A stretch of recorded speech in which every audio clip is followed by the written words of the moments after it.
Matthew Lillard is no slouch when it comes to the horror genre, and with 6 horror movies to his name. One of these granted Lillard his most iconic role back in 1996. And I want us to talk about how Five Nights at Freddy's makes Matthew Lillard's original horror villain even better.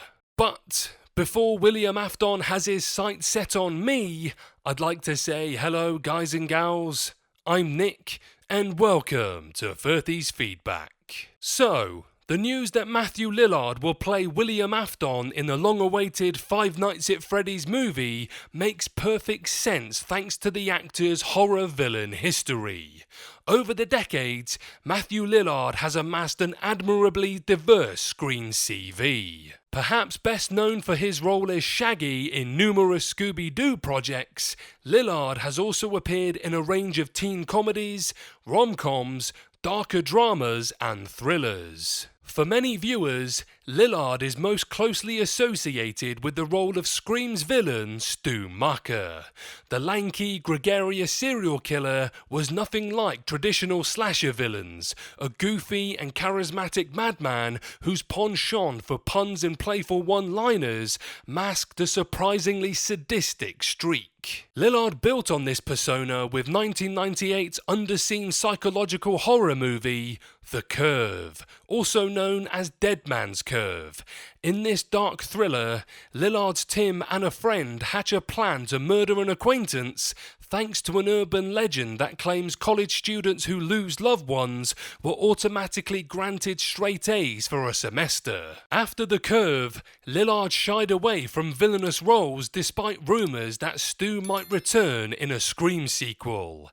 As such, the news that Lillard will play the Five Nights at Freddy's villain William Afton in the upcoming video game adaptation is great.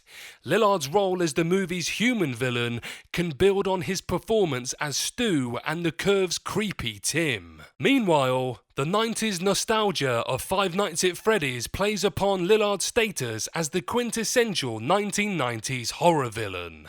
Lillard can elevate Five Nights at Freddy's and ensure that the video game movie has a human antagonist as threatening as its animatronic killers. The casting of Afton could not be more fitting.